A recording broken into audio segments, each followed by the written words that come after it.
ਤੇ ਜਿਸ ਦੇ ਜਾਪ ਦੀ ਇਤਨੀ ਮਹਾਨਤਾ ਹੈ ਕਿ ਇਹ ਗੁਣ ਹਿਰਦੇ 'ਚ ਵਸਦਿਆਂ ਹੀ ਜਨਮਾਂ ਜਨਮਾਂਤਰਾਂ ਦੇ ਪਾਪ ਨਾਸ ਹੋ ਜਾਂਦੇ ਨੇ। ਔਖਦ ਮੂਲ ਮੰਤਰ ਮਨ ਏਕੇ, ਇਸ ਨੂੰ ਗੁਰੂ ਅਰਜਨ ਦੇਵ ਜੀ ਨੇ ਔਸ਼ਧੀ ਮੰਨਿਆ, ਦਵਾਈ ਹੈ।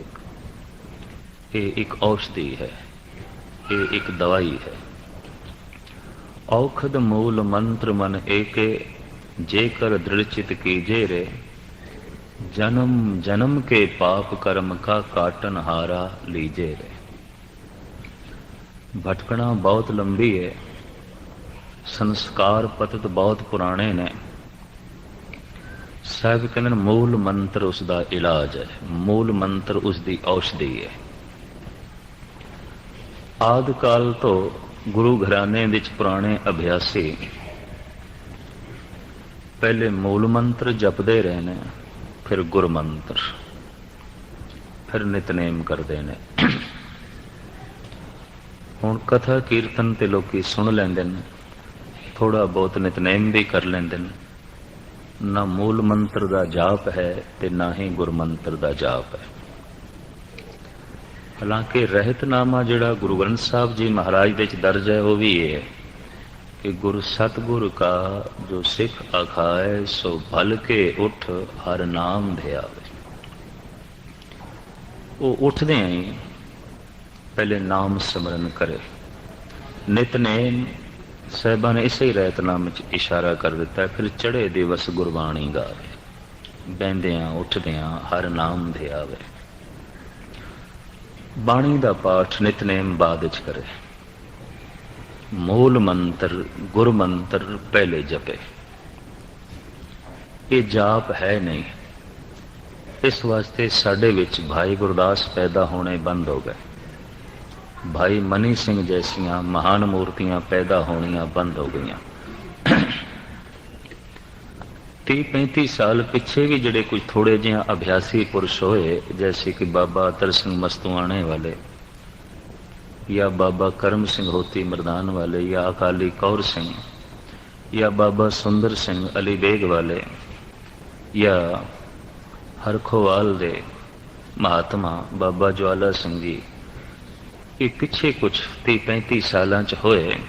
हुण ते अखां तरस गईयां। उंज ते संतां दियां डारां ने, पर अभ्यास वाली गल नहीं कोई। और जिंदगी इसे मूल मंत्र ने बदलनी है। नवी जिंदगी नूं इसे मूल मंत्र ने जन्म देना है। पुराने जमाने च ब्राह्मण का नाम से द्विज, दूजा जन्म। ਇਹਦਾ दूजा जन्म हो गया। किस दा? जो ब्राह्मण है, जिदा मन ब्रह्म वर्गा बन गया है। ब्राह्मण जो ब्रह्म वर्गा बन गया है, जिदा मन ब्रह्म की तरह है, ईश्वर की तरह।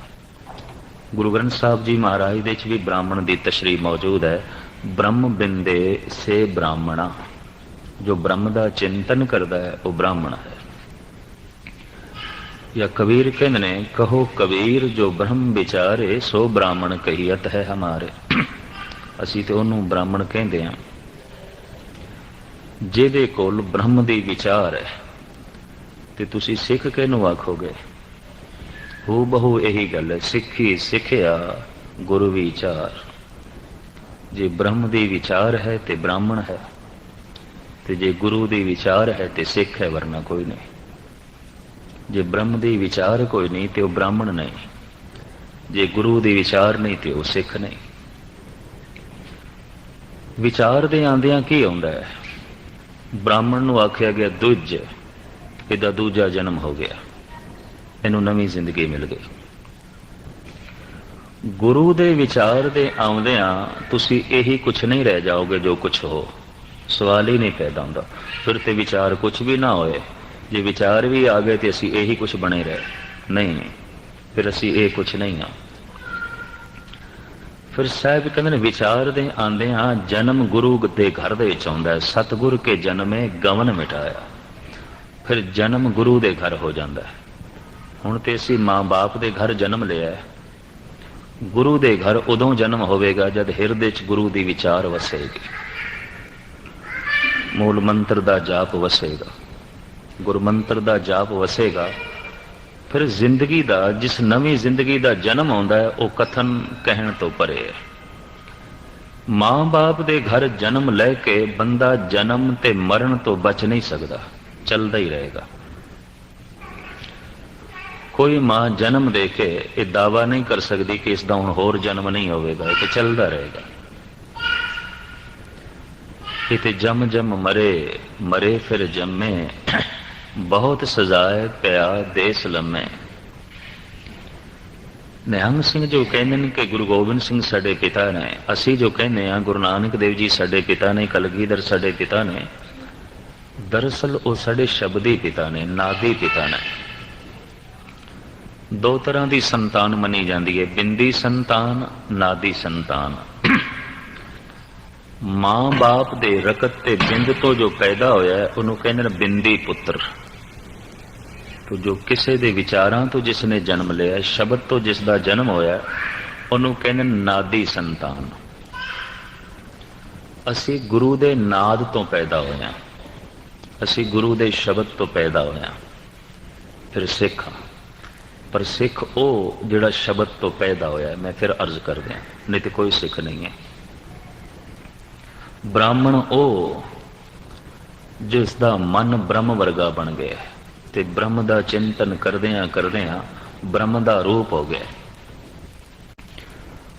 ਅਸੀਂ ਜਦ ਇਸ ਢੰਗ ਨਾਲ ਭੰਡਦੇ ਹਾਂ ਨਾ ਬ੍ਰਾਹਮਣ ਨੂੰ, ਬ੍ਰਾਹਮਣ ਨੇ ਇਹ ਕੀਤਾ, ਬ੍ਰਾਹਮਣ ਨੇ ਇਹ ਕੀਤਾ, ਤੇ ਖਿਮਾ ਕਰਨੀ ਤਥਾ ਕਥਿਤ ਸਿੱਖ, ਜੋ ਸਿੱਖ ਨਹੀਂ, ਜਿਹਦਾ ਵਿਚਾਰ ਤੋਂ ਜਨਮ ਨਹੀਂ ਹੋਇਆ, ਉਹ ਕੀ ਕਰ ਰਿਹਾ? ਸ਼ਰਾਬੀ ਮਹਾ ਉਹ ਹੋਇਆ ਪਿਆ, ਥਾਂ ਥਾਂ ਦੀ ਗੁੰਡਾਗਰਦੀ ਦੇ 'ਚ ਇਸ ਦਾ ਹੱਥ ਹੈ, ਗੁਰਦੁਆਰਿਆਂ ਦੇ ਗਲਤ ਇਸਤੇਮਾਲ ਦੇ ਵਿੱਚ ਇਹਦੀਆਂ ਰੁਚੀਆਂ ਨੇ। ਤੇ ਫਿਰ ਇਹ ਕੀ ਹੈ? ਇਹਦਾ ਕੋਈ ਗੁਰੂ ਦੇ ਘਰ ਜਨਮ ਹੋਇਆ? ਕੋਈ ਜਨਮ ਨਹੀਂ ਹੋਇਆ, ਐਸਾ ਦਿਖਾਈ ਨਹੀਂ ਦਿੰਦਾ ਪਿਆ। ਉਹ ਬ੍ਰਾਹਮਣ ਬਹੁਤ ਭੈੜਾ ਸੀ, ਜਿਹਦਾ ਬ੍ਰਹਮ ਵਰਗਾ ਮਨ ਤੇ ਨਹੀਂ ਸੀ, ਲੇਕਿਨ ਦਾਵਾ ਕਰਦਾ ਸੀ ਮੈਨੂੰ ਬ੍ਰਾਹਮਣ ਆਖੋ, ਤੇ ਗੁਰੂ ਦੀ ਕੋਈ ਵਿਚਾਰ ਨਹੀਂ, ਗੁਰੂ ਦੇ ਘਰ ਜਨਮ ਨਹੀਂ, ਤੇ ਦਾਵਾ ਕਰੇ ਮੈਂ ਸਿੱਖ ਹਾਂ। ਖਿਮਾ ਕਰਨੀ, ਉਹ ਸਿੱਖ ਵੀ ਭੈੜਾ ਹੀ ਹੋਵੇਗਾ, ਕੋਈ ਬਹੁਤ ਚੰਗਾ ਨਹੀਂ ਹੋ ਸਕਦਾ। ਸਤਿਗੁਰ ਕੇ ਜਨਮੇ ਗਵਨ ਮਿਟਾਇਆ। ਸਤਿਗੁਰ ਦੇ ਘਰ ਜਿਸ ਦਾ ਜਨਮ ਹੋਇਆ ਹੈ, ਸ਼ਬਦ ਤੋਂ ਜਿਸ ਦਾ ਜਨਮ ਹੋਇਆ ਹੈ, ਨਾਦ ਤੋਂ ਜਿਸ ਦਾ ਜਨਮ ਹੋਇਆ ਹੈ, ਵਿਚਾਰ ਤੋਂ ਜਿਸ ਦਾ ਜਨਮ ਹੋਇਆ ਹੈ, ਉਹਨੂੰ ਕਹਿੰਦੇ ਨੇ ਸਿੱਖ। ਤੋ ਮੂਲ ਮੰਤਰ ਦਾ ਜਾਪ, ਗੁਰਮੰਤਰ ਦਾ ਜਾਪ ਇੱਕ ਨਵੀਂ ਜ਼ਿੰਦਗੀ ਦਿੰਦਾ ਹੈ। ਤੇ ਇਹ ਨਵੀਂ ਜ਼ਿੰਦਗੀ ਨਾ ਹੋਣ ਦਾ ਜੋ ਕਾਰਨ ਦਿਖਾਈ ਦਿੱਤਾ ਹੈ, ਜਾਪ ਕੋਈ ਨਹੀਂ ਸਿੱਖ ਜਗਤ ਦੇ ਵਿੱਚ, ਟਾਵਾਂ ਟਾਵਾਂ ਰਹਿ ਗਿਆ, ਤੇ ਟਾਵੀਂ ਟਾਵੀਂ ਜ਼ਿੰਦਗੀ ਰਹਿ ਗਈ ਹੈ। 1000 ਬੂਟਾ ਕੋਈ ਮਾਲੀ ਲਾਵੇ ਬਗੀਚੇ ਦੇ ਵਿੱਚ, ਤੇ 999 ਬੂਟੇ ਸੁੱਕ ਜਾਣ, ਤੇ ਸਿਰਫ ਇੱਕ ਨੂੰ ਹੀ ਫੁੱਲ ਫਲ ਲੱਗਣ, ਇਹ ਮਾਲੀ ਦੀ ਸਿਆਣਪ ਨਹੀਂ ਮੰਨੀ ਪਏਗੀ। ਉਹ ਜਿਹੜਾ ਇੱਕ